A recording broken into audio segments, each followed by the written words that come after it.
الحمد لله رب العالمين والصلاة والسلام على خاتم الأنبياء والمرسلين وعلى آله وأصحابه أجمعين ومن تبعهم بإحسان إلى يوم الدين. علماء کرام درد الالحاد درسونه روان دي. د نن درس عنوان او خلاصه ده د هیومنزم څلورم شاخ چې د سوشلیزم او کمونیزم دی. د دې وضاحت وکړو. په پرونی درس کې موږ د کیپټالیزم او د سرمایه‌دارانه نظام وضاحت کړو. بیا دا غي موږ ویلو چې په د سرمایه کم ملکونو کې چې سرمایه‌دارانه نظام دی پاغي کې اثرات دا غوي سدي پاغه ملک او قوم باندې موږ شپږوي اعتراضات ذکر کړو. یو وجه پکې دا و چې مذهب د نظام سیاست او معیشت نه فارغ کړو. مذهب صرف د ګرجي او د مسجد او خانقاه پورې محدود کړو. دا د دې د پاره چیرې د ناجایز نفاندوزي په لار کې مذهب کم رکاوټ پیدا نه کی. دا د سرمایه‌دارانه نظام هغه دغه دي غلط اثرات دي. دویم پکې دا و چې په نظام تجارت کې د صنعت او د دولت دا گردش دا په سود او جواره باندې او د دې په وجه باندې دا د اصول اسونو ته دا دولت راغی. 80% خلکو سره د دنیا 60% دا سرمایه‌دار چې دي دوی سره د دنیا 80% دولت د ټول مزي چرچې دوی کوي. درېم نمبر دا و چې د غټو سرمایه‌دارانو د غلطو پالیسو په وجه باندې واړه سرمایه‌داران او واړه تاجران دا وی کاروبار تجارت کی ګټه نشي کولای او فائدہ نشي حاصلولای. دوی همیشه څه کوي یا خو به خپل کارخانه بندي ساتي یا به د غټو سرمایه‌دارانو د پالیسو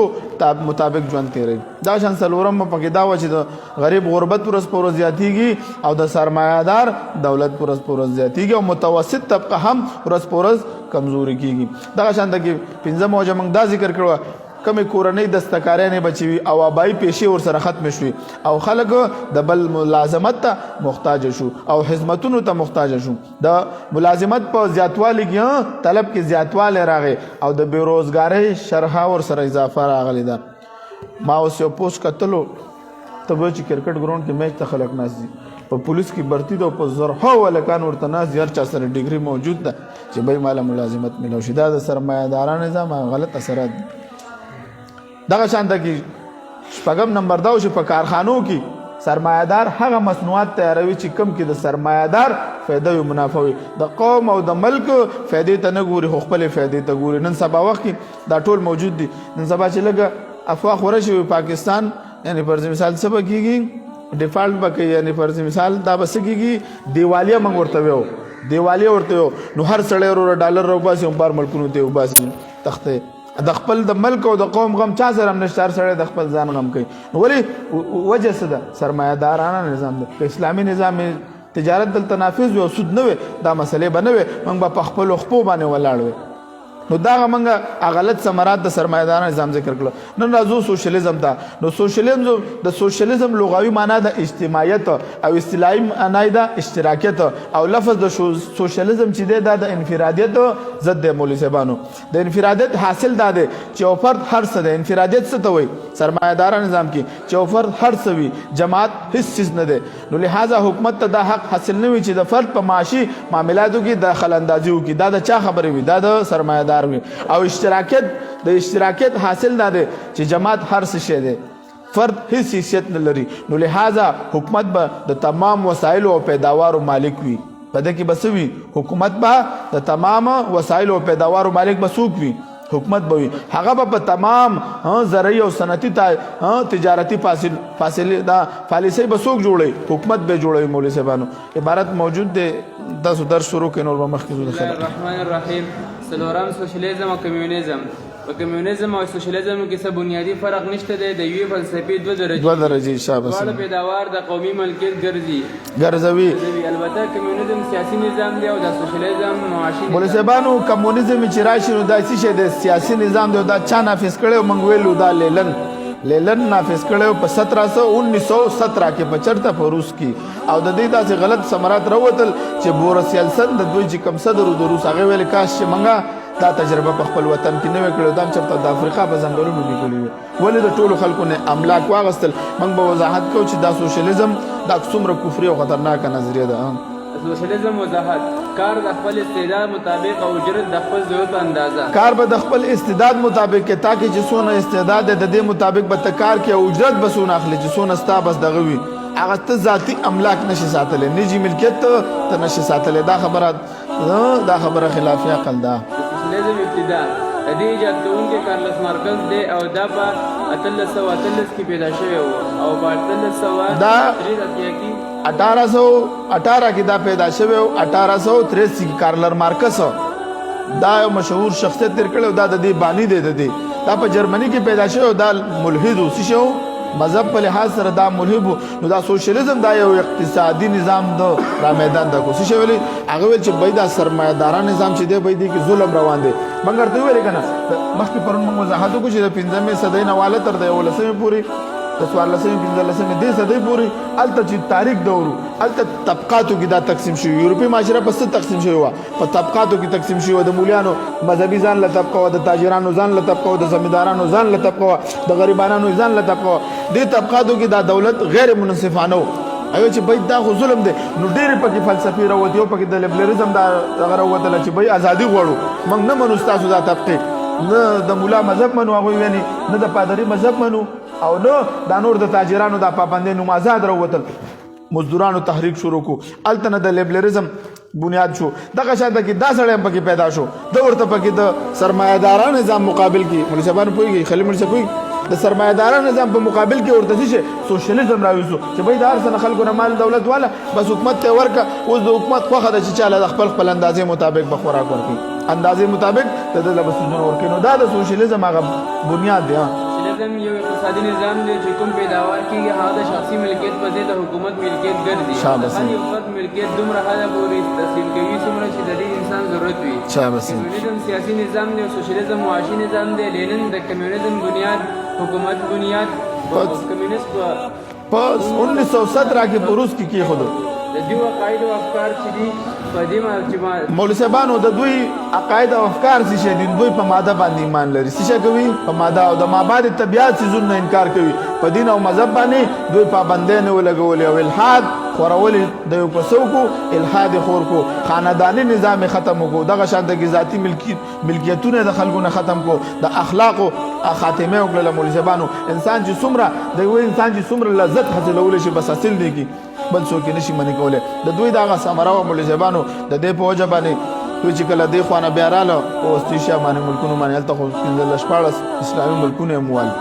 آذربایجان قازقستان ازبکستان ترکستان دا څومره چې دي ترکمنستان دغه واته استیشا ملکونه بخارا سمرقند دی قرآن هر څه ختم کو مذهب چې ختم کو نو ګرځم ختم کو د سره سو کو جمعهتون هم ختم کو قرآن مجیدونه هم دا کړل سکړه ختم کړل ټولې دریاب ته لړ کړل تلف کړل هغه وخت مسلمانان هغه وخت مسلمانانو موږ دا یو وجم ذکر کړو چې قرآن کریم الله رب العزت حفاظت په 15 طریقو سره کړی یو وجه پکې دا موجوده سنین بل سنین ته منتقل شوه دی اول د نبی علی السلام سنې مبارک تر هغه به د صحابه سینو ته منتقل شو بیا د تابعینو بیا د تبع تابعینو تر دې پورې چې زمونږ د بچو سینو ته الحمدلله الله را ورسول دا په تواتر سره را ورسول دي کله با تاسو نشي بدلولې کما سره کتاب نه مې قرآن محفوظ دی نو په دې تور به بیا دوی دا کو نو اشتراکیت یا سوشلیزم چې د مولوی زبانو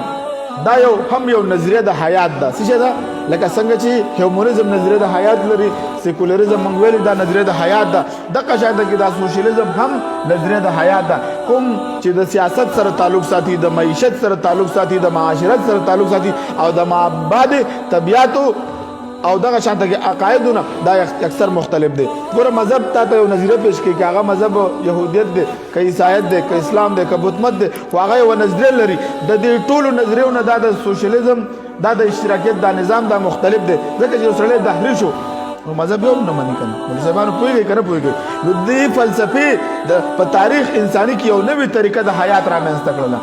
دوی وایي چې بای بس دغه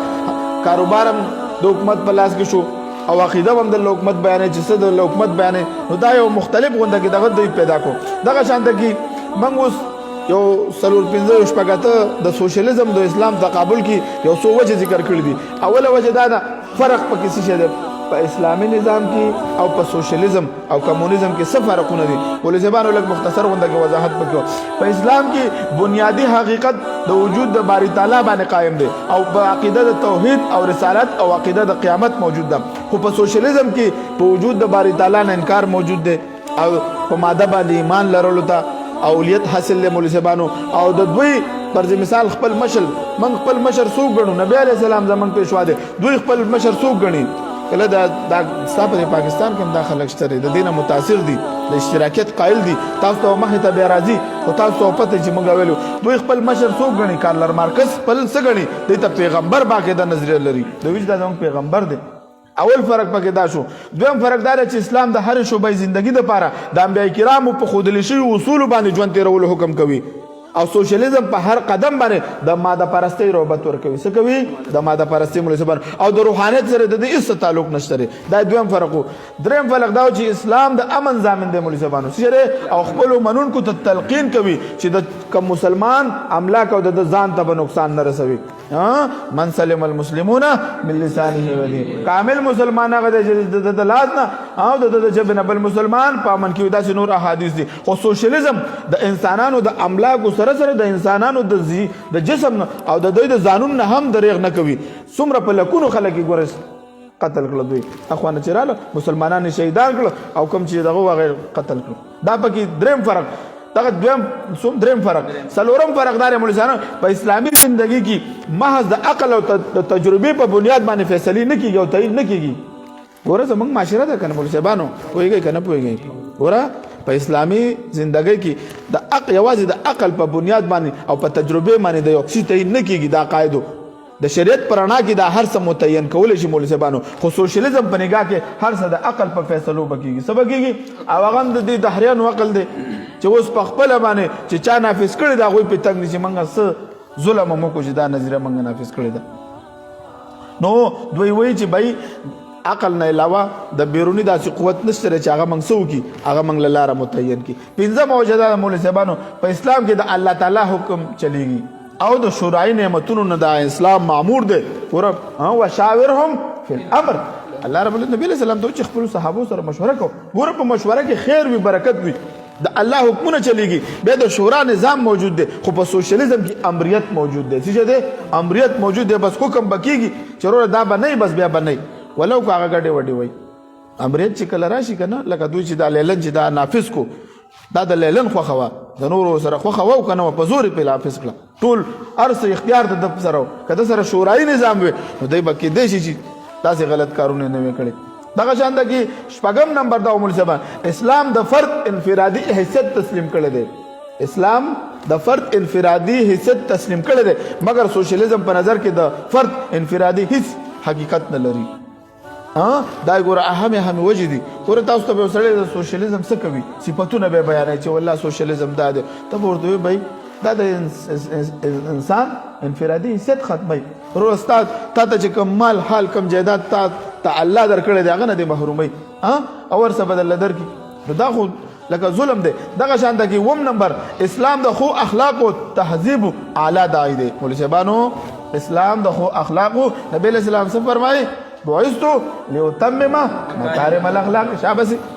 نبی علیہ السلام چې زه خو د اخلاقو پر کول د پر الله را لګلم اسلام د خو اخلاقو د تهذیب اعلی دی مګر د دې په مقابله کې سوشلیزم د ظلم او د بد اخلاقی دی ظلم دی کنه د ته چې د چا نه یار مال اخلي د چا جیدات قبضه کې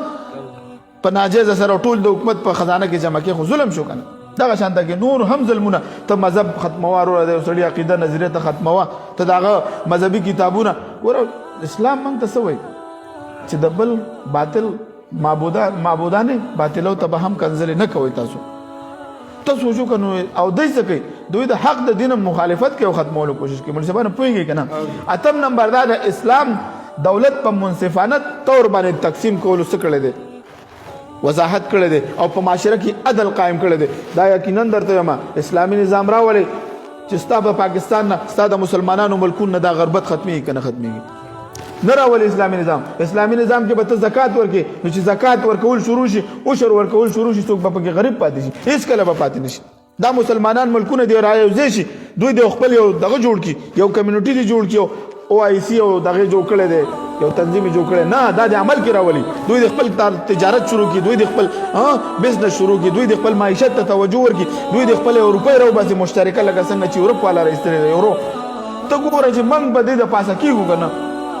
وجه څه ده وجه دا د ضرورت زمونږ نظام د اسلام نه چلیږي منګه چې کوم د اسلام د دولت د تقسیم کوم طریقه خو دل ده باغې موږ نه چلیږو نو موږ بس طریقې کوو مولوی صاحب هیڅ کله نشو کولای موږ ویلو د دنیا ټول تجارت په 3 کرنسو کې کېږي 9% په ډالر کې کېږي او باقي 11% ین دی او یورو د جاپاني ین دی او دغه شان کې پاوند په دې باندې کېږي د یو مسلمان کرنسي پکې نشته او شپږ 50 ملکونه نو دا اتمه وجوه چې اسلام د دولت منصفانه تور باندې تقسیم کولو عدل قائم کړي چې معاشره کې بسنګ مگر سوشلیزم تمام وسایل او دولت د حکومت په لاس کې ور کړی دي مولوی صاحبانو او عام انسانانه بیا سره کړی دي نو دا غټي غټي وجې دي دا شانته کې نه هم وجه ده اسلام د الله تعالی او د رسول الله صلی الله علیه وسلم محبوب او پسندیده دین دی ان الدین عند الله الاسلام د الله په نظم باندې محبوب دین دا دین د اسلام دی مگر سوشلیزم د چاخ وخت دی د لیلن چلته نافذ کو او کارل مارکس دا د دوی ایجاد کړي نظریه ده چرته یو انسان به یو نظریه ایجاد کړي چرته به الله احکم الحاکمین الله رب العزت موږ د پاره قانون مقرر کړی دی دغه شان د مولوی صاحبانو کویږي لسمه وجدار چې د اسلام مرکز دی د مکه مکرمه ده او مدینه منوره ده مگر د سوشلیزم مرکز بیجینګ دی او ماسکو دی دا اوس دلته دا اوس نافذ دی اوس ختم کړل اوس په مزه ختمي اوس ما بل کالم د ویډیو کتل اوس هغه چرچ کې وادم کوي اوس د ودونو واپس د نظام شروع کو اوس پورې په واده نکاح باندې پابندي لګولې و بس د خپل خواهش مطابق څه کیا کوه نو اوس هغه هغه معاشره نه تنگ شو چې به دا لکه نظام دی نه پکې خزه شته نه پکې زوی شته نه پکې پلار شته د زناور غونډه کې عمر تیر او وخت تیر نو دا اوس واپس هغه تراله دغه شانته کې یو لسم فرق پکې دا دی د اسلام بنیادی ماخذ دی قران پاک دی احادیث مبارکه دی او فقه دی او د قواعد او ضوابط الله رب العزت په خپل باندې جوړ کړي مقرر کړي دي مولوی صاحبانو مگر د سوشلیزم بنیادی کتاب هغه سرمایه ده بس پیسې دي سرمایه د ټول حکومت لور او د دې اصول چا وضع کړی دي کارل مارکس وضع کړی دي مولوی صاحبانو پوهیږي کنه دغه شانته کې 12 نمبر دا چې د اسلام د درگذر او د معافی درس ورکوي د فتح مکه په موقع باندې چې نبی له سلام ټول لا تثریب علیکم اليوم نبی له سلام زی تاسو ته دغه نشه ملامتیا در باندې شټولې معاف کړو دشمنان معاف کړو او سوشلیزم نظریه والا چې په کوم ملکونو باندې رااله تاسو یې توګه څومره ظلمونه دوی وکړو او دوی چې اوسم دوی وس نه لري د دې نظریه والا ته ویل چې بيدا به ختمه د سوي لیلن سوي مذهب چا ایجاد کړی دی موږ ویلو په درس کې د مذهب په تعریف کې موږ ویلو لیلن بسویل او کارل مارکس چې بيدا خو د مذهب خو دې مالدارانو تاجرانو او امیرانو ایجاد کړی دی وای د غریب د پاره د افیم او د نشي کار کوي وای دا په دې وجه باندې غریب د مالدار د خپل سرمایه تحفظ کوي د مذهب په دې دغه باندې کارت باندې لکه عوامو کې وای دا مشوره کړی چې بای مذهب موجود دی نو مذهب موجود دی الله موجود دی جنت ته جهنم شته نو بس تاسو که دنیا خراب د آخرت خو مخه کنه وای دا مالدار په دې باندې سکه د خپل مال او د دولت تحفظ کوي غریب وای غریب ته خو دا سوچ کوي چې زه دنیا می خراب ده نو آخرت خو می خده نو دا وای د نشي کار دل ور کوي نو دا بغاوت نه کوي نو دا مذهب خو تاسو ایجاد کړي دا د دې د چاوا دا د دې نظریه وا نو کله چې دوی بیا په قوت کې رااله نو څه وکړو مذهب مکمل ختم کو او اسلام د درگذر او د معافی درس ورکړي نو دا یو 12 وجه بنګ ذکر کړي نو دا به ان شاء الله نوري بموي خدای مختصر غونډه کې منګه وضاحت وکړو نو دا سوشلیزم او کمونیزم چې دا یو دغه د پر مثال د یوې فلسفي 2 درجې دي مولوی صاحبانو د یوې فلسفي 2 درجې دي او دغه شانته کې د دې وضاحت شو چې کار د خپل سوشلیزم وضاحت چې کار د خپل استعداد مطابق او اجرت د خپل ضرورت په اندازه باندې نو دوستانو کوشش کوئ د درسونه مخکې شیر کوئ اهم درسونه دي چې نور مرګري هم د دې فکر او فلسفې نه خبر شي واخر دعوانا الحمدلله